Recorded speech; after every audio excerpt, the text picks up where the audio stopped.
नमस्ते दोस्तों, आज हम एक ऐसे विषय पर बात करने जा रहे हैं जो हम सभी की जिंदगी को प्रभावित कर सकता है।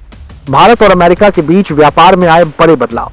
हाल ही में अमेरिका ने भारत के कुछ चुनिंदा उत्पादों पर 50% का टैरिफ लगा दिया है, जिसका असर हमारे एक्सपोर्ट, हमारी अर्थव्यवस्था और यहां तक कि नौकरियों पर भी पड़ सकता है। लेकिन भारत सरकार ने इस चुनौती का सामना करने के लिए एक शानदार रणनीति तैयार की है, जिसके बारे में हम इस वीडियो में विस्तार से जानेंगे। अगर आपको यह वीडियो पसंद आए तो चैनल को लाइक और सब्सक्राइब करना ना भूलें और बेल आइकॉन भी दबा दें ताकि आप हमारे आने वाले वीडियो मिस न करें। हाल ही में अमेरिका ने भारत के कुछ प्रमुख निर्यातों पर 50% का टैरिफ लागू कर दिया है। यह एक चौंकाने वाला कदम है, क्योंकि यह टैरिफ 7 अगस्त को लागू हुए 25% टैरिफ के अलावा है, जिससे कुल टैरिफ बढ़कर 50% हो गया है।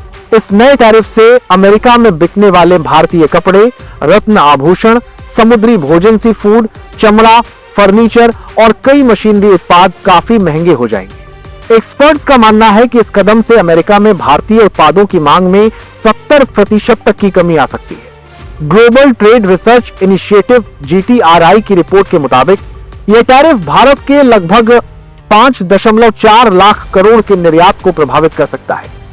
इस चुनौती का सीधा मतलब है कि भारतीय कंपनियों को अमेरिकी बाजार में कड़ी प्रतिस्पर्धा का सामना करना पड़ेगा, खासकर चीन, वियतनाम और मेक्सिको जैसे देशों से, जहां टैरिफ काफी कम है। ये स्थिति भारत के लिए काफी गंभीर है, क्योंकि अमेरिका हमारा एक बड़ा व्यापारिक साझेदार है। 27 अगस्त से लागू हुए इस टैरिफ के कारण भारतीय कंपनियों को अपने उत्पादों की कीमतें बढ़ानी पड़ेंगी, जिससे अमेरिकी खरीदार सस्ते विकल्पों की तलाश करेंगे। इसका सीधा असर हमारे निर्यात, राजस्व और उत्पादन पर पड़ेगा। यह 50% टैरिफ कई भारतीय सेक्टर्स के लिए बड़ी मुश्किल खड़ी कर सकता है। आइए कुछ प्रमुख सेक्टर्स पर इसके संभावित असर को समझते हैं। भारत ने 2024 में अमेरिका को करीब 87,000 करोड़ का कपड़ा निर्यात किया था। नए टैरिफ से भारतीय कपड़े 50% तक महंगे हो जाएंगे, जिससे उनकी मांग में 25% की कमी आ सकती है। इसका सीधा असर कपड़ा मिलों और कारीगरों पर पड़ेगा। अमेरिका भारतीय हीरों और आभूषणों का सबसे बड़ा खरीदार है, जो कुल निर्यात का लगभग 44.5% है। टैरिफ बढ़ने से निर्यात में 30% की कमी संभव है। इससे हजारों कारीगरों की नौकरी पर संकट आ सकता है। दुबई और मेक्सिको जैसे कम टैरिफ वाले देशों में भारतीय कंपनियां मैन्युफैक्चरिंग सुविधाएं स्थापित करने पर विचार कर सकती है। अमेरिका भारतीय ऑटो पार्ट्स के लिए सबसे बड़ा बाजार है, जहां हमारे कुल निर्यात का लगभग 32% हिस्सा जाता है। यह छोटे और मध्यम उद्यमों को सबसे ज्यादा प्रभावित करेगा, जिससे हजारों नौकरियां खतरे में पड़ सकती है। भारत अभी अमेरिका को सालाना 60,000 करोड़ का समुद्री खाद्य निर्यात करता है। 50% शुल्क से 24,000 करोड़ का कारोबार खतरे में पड़ सकता है।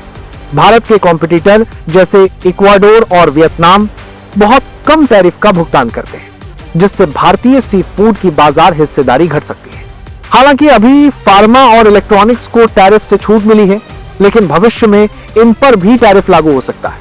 ट्रंप ने दवाओं पर 150% से 250% टैरिफ लगाने की धमकी दी है, जो लागू होने पर भारतीय फार्मा कंपनियों जैसे सिप्ला को भारी नुकसान पहुंचाएगा।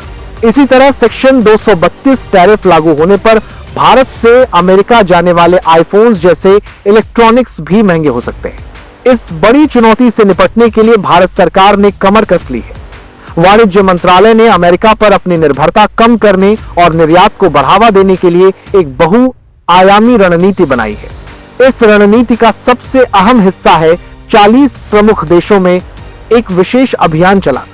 इन देशों में Britain, Japan, Germany, France, Italy, रूस, संयुक्त अरब अमीरात और ऑस्ट्रेलिया जैसे महत्वपूर्ण बाजार शामिल हैं। इस अभियान का लक्ष्य भारत को गुणवत्ता, स्थिरता और नवीनता वाले कपड़ा उत्पादों का एक भरोसेमंद आपूर्तिकर्ता के रूप में स्थापित करना है।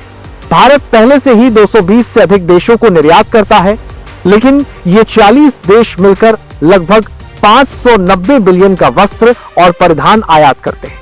यह भारत के लिए एक बहुत बड़ा अवसर है, क्योंकि अभी इन बाजारों में हमारी हिस्सेदारी केवल 5% है। इस रणनीति को सफल बनाने के लिए भारत सरकार एक्सपोर्ट प्रमोशन काउंसिल को मजबूत कर रही है।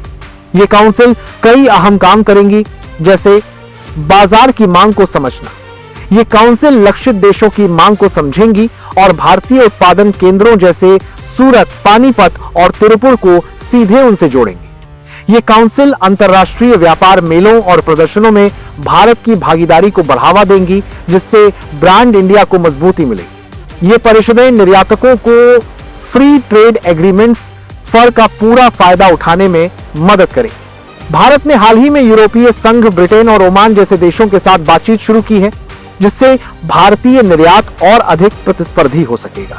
सरकार की इस पहल से भारतीय निर्यात को नई दिशा मिल सकती है। हालांकि इस चुनौती का असर आम आदमी और अर्थव्यवस्था पर भी पड़ने की आशंका है। सीएनबीसी की रिपोर्ट के अनुसार ऑर्डर में कमी आने से कंपनियों को उत्पादन घटाना पड़ सकता है, जिससे कुछ सेक्टर्स में छंटनी का खतरा बढ़ जाएगा। इसके अलावा एक्सपर्ट्स का अनुमान है कि भारत की जीडीपी ग्रोथ 0.2% से 0.6% तक कम हो सकती है, लेकिन सरकार इस स्थिति को संभालने के लिए सक्रिय है। वह सिर्फ अमेरिका के अलावा अन्य बाजारों पर ध्यान केंद्रित कर रही है, बल्कि घरेलू बाजार को भी मजबूत बनाने और नए ब्रांड्स को बढ़ावा देने की कोशिश कर रही है। इन सब के अलावा सरकार ने उद्योगों को उत्पादन लागत कम करने के लिए भी सुझाव दिए हैं, जैसे कच्चे कपास पर आयात शुल्क हटाना, ताकि हम अंतर्राष्ट्रीय बाजार में प्रतिस्पर्धी बने रहें। ये देखना दिलचस्प होगा कि ये रणनीति कैसे काम करती है और क्या भारत इन 40 देशों में अपनी बाजार हिस्सेदारी बढ़ाने में सफल हो पाता है।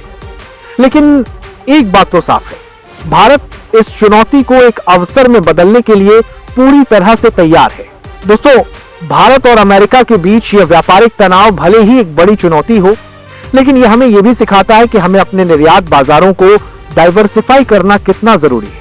हमें उम्मीद है कि भारत की यह नई रणनीति सफल होगी और हमारे निर्यात को एक नई ऊंचाई पर ले जाएगी। आपको क्या लगता है, क्या भारत अपनी इस रणनीति से अमेरिका के टैरिफ का मुकाबला कर पाएगा? अपनी राय हमें कमेंट सेक्शन में जरूर बताएं। इस वीडियो को अपने दोस्तों के साथ भी शेयर करें, ताकि वे भी इस महत्वपूर्ण जानकारी से अपडेट रहें। मिलते हैं अगले वीडियो में, तब तक के लिए नमस्कार।